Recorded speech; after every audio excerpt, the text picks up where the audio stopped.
Welcome back, drone fans, to another exciting episode of Dung Drones. Today we're going to be taking a very close look at the DJI Mini 2 controller, as this controller should give us a stronger signal than even the DJI Mini SE. Stick along for the ride, guys, because there's a lot more left to learn about this drone and all it can do.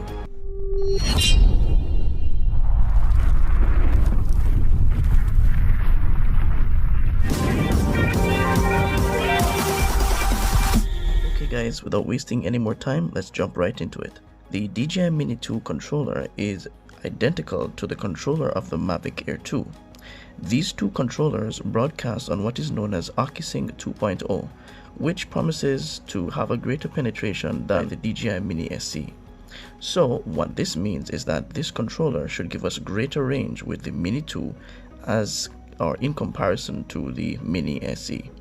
So let's take a closer look at this controller. First things first, the size of this controller is significantly bigger than the one of the DJI Mini SE, and it's gray in color. To date, I don't know if these controllers coming in any other colors, but this is pretty much the standard color that it will come in. It comes with a C-shaped charging port right here, so should in case you need to charge this controller, it's very easy.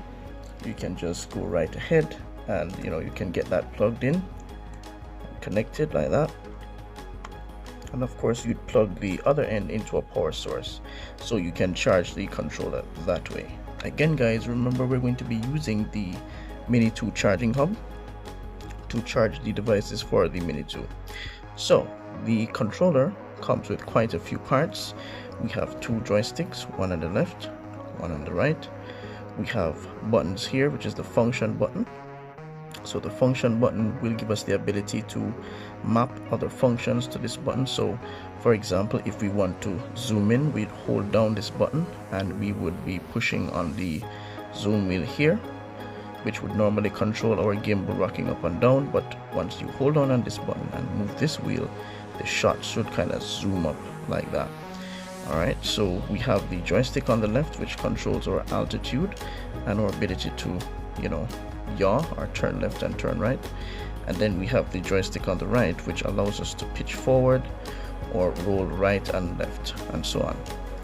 Now we have this interesting looking button. So let's say that you're in the middle of a quick shot and you want to stop the drone in its path. You can press this button and it will stop the quick shot. So if it's doing a droney or a circle, you can press this button to stop it.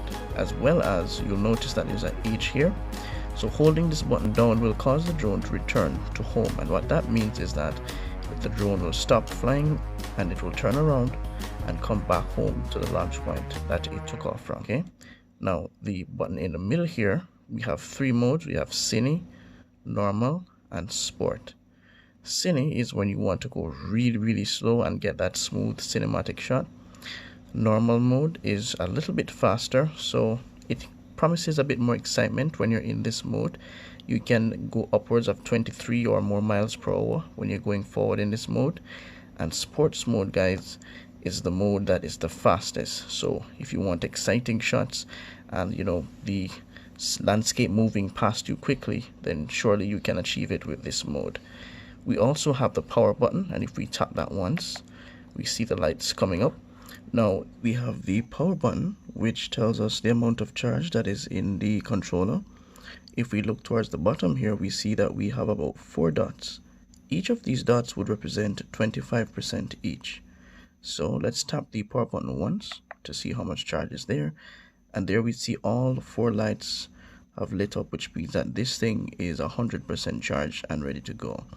So we tap the power button once to see the charge, and we tap and hold to turn it on. And while it's flashing, it just means that it's in pairing mode, because if we are to turn that drone on, both these devices would connect almost immediately. So just to turn it back off, we're just gonna double tap and hold, and it's off like that again. Okay, so now we're going to move over to this button here, which this button allows us to toggle between video mode and photo mode. So it's just a very convenient way of moving from each mode without having to press a lot of buttons or going to a lot of things on the app, which I think is pretty neat. Now we have the capture button that is towards the back here. So on this side of the button, we would press if we're trying to capture a picture, and where the red dot is, we would click on that if it is that we're starting a video. Now, as usual, we should be used to the gimbal wheel by now. So this is the wheel that controls the movement of our camera gimbal. So it causes this little hardware to move up and down and so on. So that's the purpose of this gimbal wheel right here.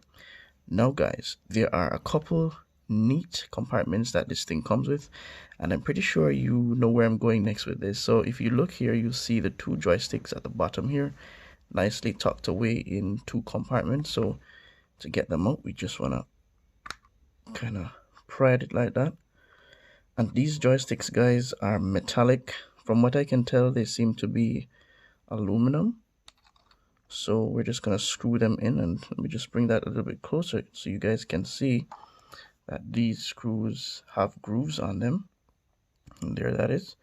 So that's the groove that I was telling you about. So these grooves will screw inside our controller, and it should hold nicely in place. So I'm just taking my time.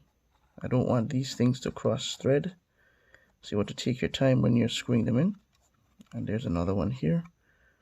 So I'm just gonna pry that open like that, and see the empty slots, guys.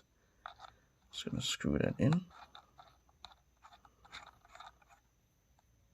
All right, and there that is. And these joysticks are very firm, so it's very robust material.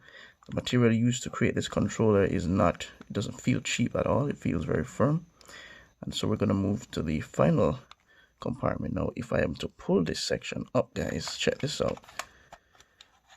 It opens up into this kind of like a holding area for your device. So if you've got a phone or a very small tablet, you can put it inside this mechanism and it will hold it. Now, if we look a little bit closer, I'm just going to turn the controller around because there are some openings at the back that I want us to see. This area is where we would plug the cable in that comes with the standard purchase. So this is the C-type cable, guys, and this end would go down into this section right here to the left. The right section is just storage for when we're not using it. It will curl around and then come back in. So let me just show you what I mean. So I'm just gonna plug this part in. It's very easy. There it is. So it's plugged in, and if we're not using it, we can just bring this right back around and tuck this in, tuck that in like that. And then this goes down like that.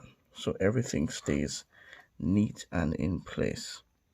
So I think it's pretty neat the way this controller is designed. And not only that, guys, but the antenna of this controller is this entire structure right here. So these two rods along with the structure at the top here would form our antenna.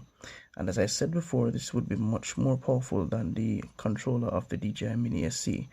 So this is quite a step up, guys, if it is that you're planning on getting this type of drone.